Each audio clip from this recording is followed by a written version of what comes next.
Hello guys, this is Panzermeister36, and this was going to be the third and final part of my StuG Ausf A build. But I had a slight problem. My airbrush was being a little annoying, and also my garage where I do all my airbrushing is full of flies. There's millions of them and they're buzzing around everywhere, so it's horrible to go in there. So what I'm going to do instead is I'm going to show you the basic weathering of a boxcar for HO model railroading. I'm also going to cover a bit of things that you might see in upcoming videos. I got the paints for my StuG. I've got XF60 dark yellow and XF55 dark tan from Tamiya. And apparently a 50-50 mix of these gives a good color for Africa core. I think the color is called Sand Gelb. And I also got the Tamiya yellow cap thinner, which apparently works better than the white cap stuff. I got these recently. These are called Model Scene grass mats, I guess. It's a Czech company, and this guy hand makes them. And basically what they are is they're just handmade grass mats, and they look fantastic. They got different types of bushes, and it's really, really good looking. I've got a bigger one here. This one here would be more suited for a large diorama. It's got the same kind of bushes, but also rocks and moss stuck in there. And obviously you could see you could put maybe 2 tanks on there if they were kind of like Panzer IIIs. Yeah, these ones are usually about 20 bucks, and these ones are about 10.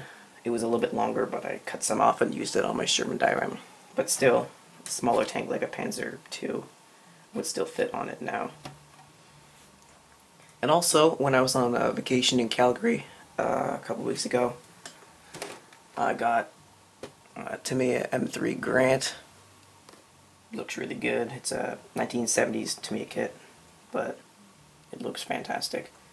I've been looking for one of these for a while to go with my Panther tank. So I'm going to be building this soon. Not sure if I'm going to make a video about it. I might just do it at my modeling meets and in my spare time, but I'll definitely do a review at the end. So yeah, I'm going to do a bit of weathering on this boxcar that I got. I just discovered something really interesting about this car. The wheels have the bearings already attached to them. You can see how it gets a little bit fatter at the end, and it's a little bit black there.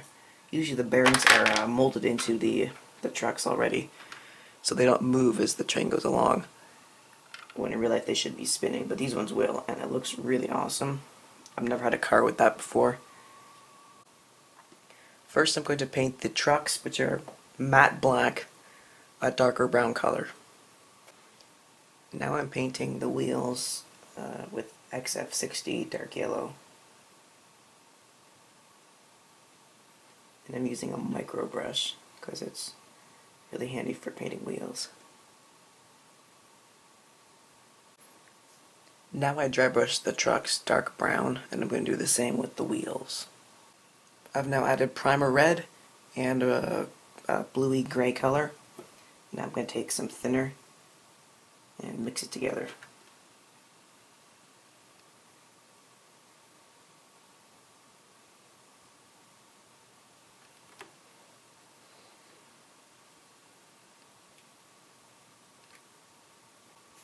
So here are the finished trucks, and I think they look really, really good. They're probably the best ones I've ever made. And I dry brushed it with lots of brown and darker gray colors to add like streaking on the trucks and the wheels. They have a nice browny, rusty color to them, which is made up with about 5 different shades of brown and yellow and gray. So yeah, onto the boxcar. So I went over the boxcar with a very light white tint, and I used the Tamiya thinner, the yellow cap thinner here. And actually what the thinner did is it sort of attacked the paint on the car that was factory applied. But actually it made a nice kind of texture that I like. But I suppose if you put on too much, then you actually like dissolve all the paint off the car, and that wouldn't end well. So you could try that. Kind of add some streaking and paint, kind of, I don't know, lifting techniques, I guess you could say. I'm doing a bit of work on the roof, and what I'm using is raw sienna, raw umber, and burnt sienna oil paints, I believe. And I'm thinning them with water, and I'm just going over the roof and giving it a rusty texture.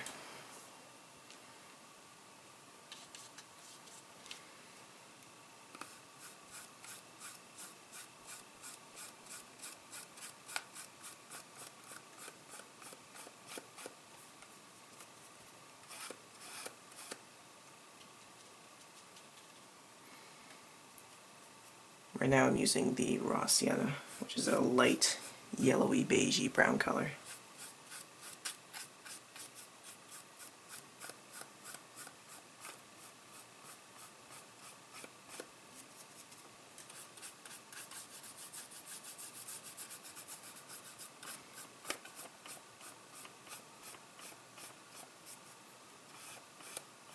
I'm kind of working it around to kind of blend it in because before it was a little bit thick and obvious.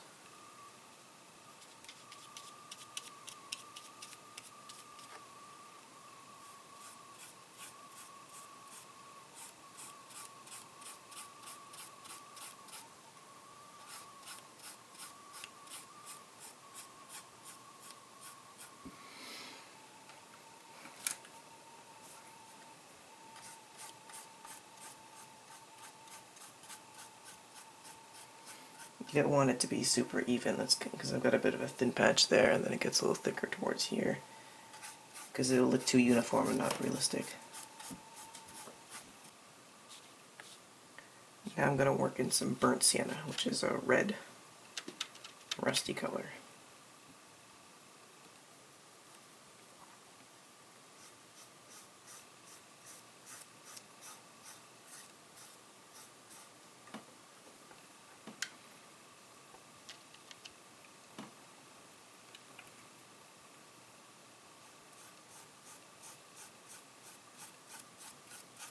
I'm not going to brush it everywhere, I'm just going to use it as a highlight for thicker rust patches.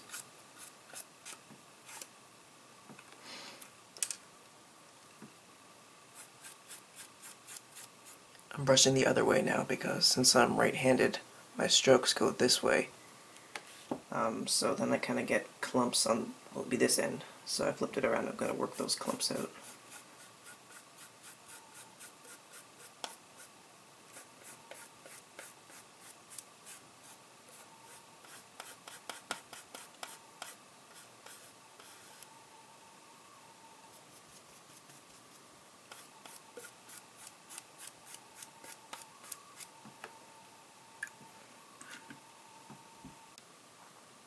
And now I'm using the raw umber, which is a browny color, kind of as a wash to kind of blend the colors together and to accentuate all the details here.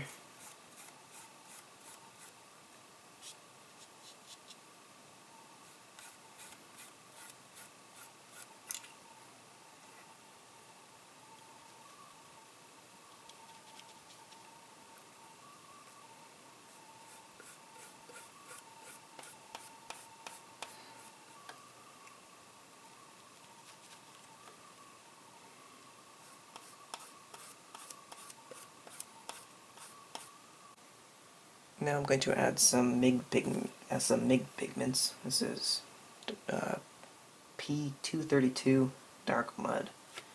I'm just going to brush it up the sides and keep it more at the bottom to add some mud and dust effects.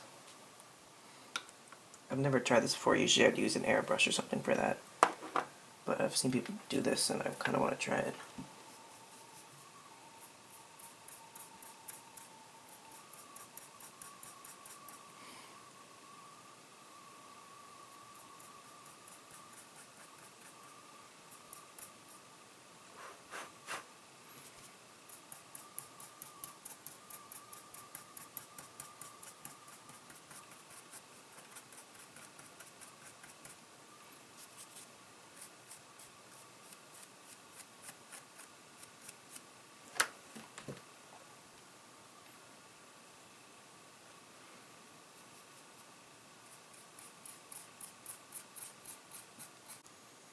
So I just gave my model a coat of dull coat to keep the Mig Pigments on, so they'll get wiped off when I finish with the weathering. And right now I'm going to give it a wash of the raw umber color, which again is a browny gray color.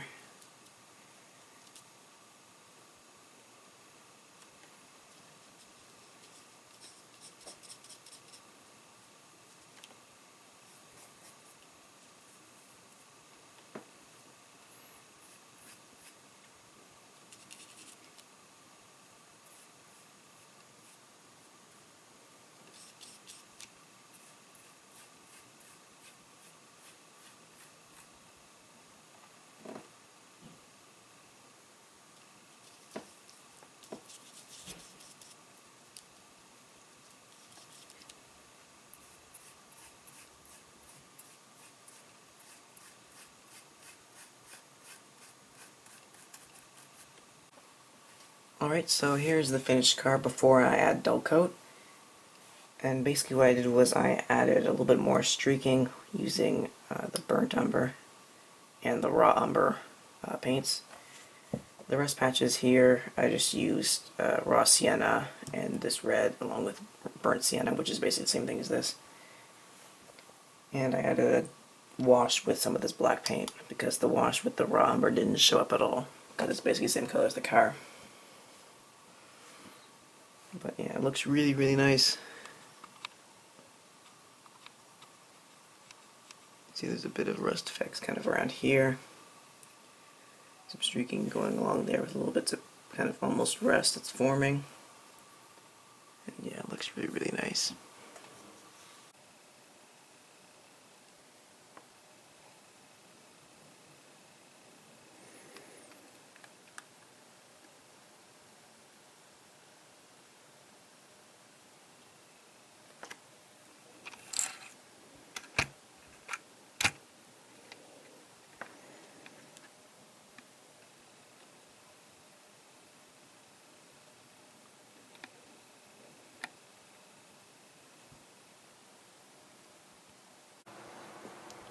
So actually, I don't think I described how to make these rust patches well enough, so I'm going to now. Basically what I did first was I found a spot where my black wash had made a nice big oil streak down the side, or grime or whatever, because there's a few of those locations on the car. And then what I do is I put some of the raw sienna, which is actually an acrylic paint, not an oil paint as I thought before, who knew, and I put that over the kind of like a little area where I thought the rust should be with the oil stuff right on the side, and then I streaked it down the side.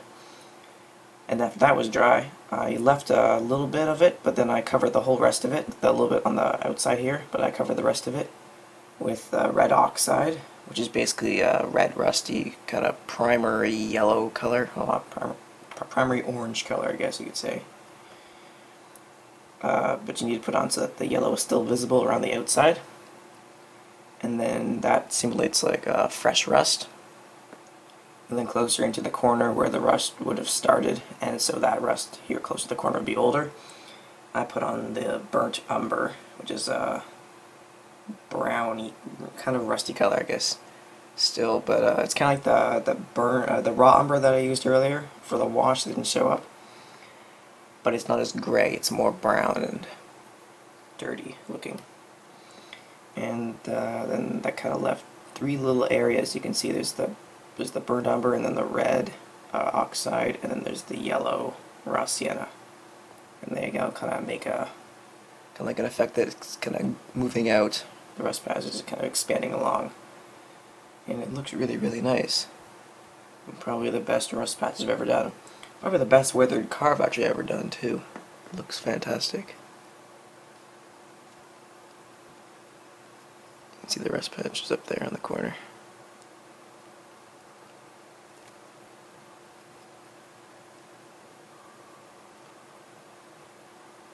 Oh, focus. Focus. There we go.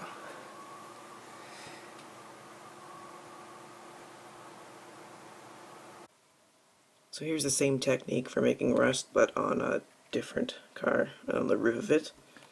As you can see, I still use the same colors. I used the yellow around the outside, the raw sienna, and then I used the red closer to the middle, which is the burnt sienna or the red oxide I was using on the other car.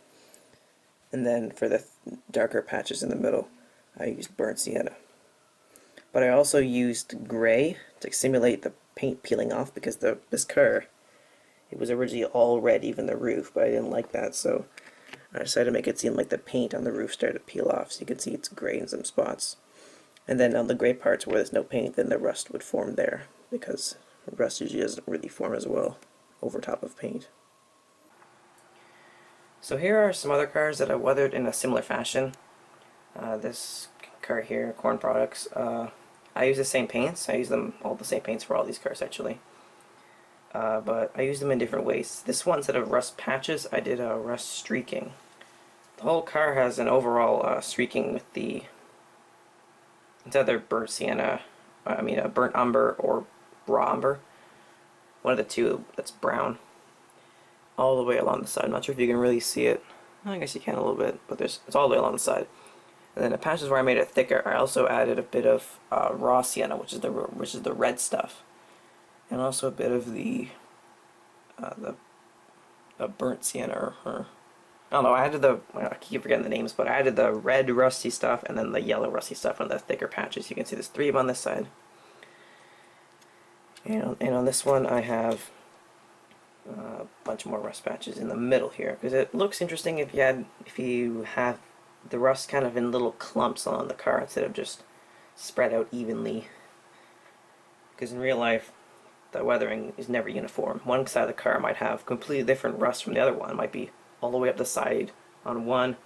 Another one on this side might have barely any rust, because it could have been in one location for a long time with only rain and wind hitting one side. So yeah. Don't worry if your car looks different on one side. I find it looks even better. Yeah, for the roof of this one, again with the brown, whatever umber I use there. Pretty sure it's the raw umber. Actually, it looks more brown than gray. And it looks like I used a little bit of the raw sienna, or whichever one is the yellowy one, around the hatches and stuff like that. But that car looks nice. This car here, Central Vermont, I did this one maybe a year ago, but I think it looks fantastic. I've got burnt sienna and burnt umber, red and brown and gray up the sides, lower down though, so that it's not as weathered. Kind of moving up, looks almost like mud too a bit, so it's kind of a mixed effect. And it's even, you can see it kind of on the sides of the Central Vermont logo. And the wheels on this one, I did the same way. I don't think I really did anything on the Bogeys. I did a bit of rust on them, but I might go back, I'm not sure. It also looks like I did an overall wash of the, okay, I don't even know what the yellowy rust color that I was using. Pretty sure that's the raw sienna, and the burnt sienna is the red one, I don't even know. So it looks really nice. And the roof looks like I used the same technique as my CP car just did, with the yellow and the red and the brown for different kinds of rust. And the roof looks less rusty, a little more fresh, so does the rest of the car. Because if you have all your railroad cars weathered to the max, then it looks like your railroad line is like 1,000,000 years old and hasn't bought anything new. So you also want a little bit of cars that have either a little bit of rust or even basically nothing at all. You just give it a coat of dull coat to get the plastic sheen off it, and just paint the wheels a little bit and the bogies, and usually that's pretty good. The roof you should work a bit too. That usually gets pretty rusty pretty fast, but yeah. And my this car, when I just did, yeah, the roof looks similar. This one's got a little more red on it though. Still, this car, I do like it. It's probably the best one I've ever done.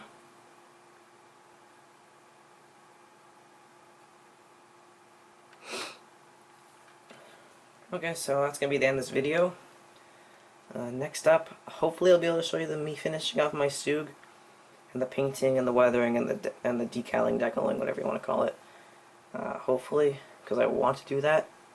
But if my garage is still full of flies, then I'll have to move on to my T80 or find somewhere else to airbrush. But hopefully I can get to that soon. So if you like this video, you could leave a nice comment or subscribe, and you can also give me tips for what you want in future videos, like ideas for, I don't know, if you want like a road weathering video like this, or track laying or ballasting or anything like that. I've still got a whole bunch of track to do on my layout. Or if you have an idea for a kit you might want me to build, because I don't really know what I want next, really.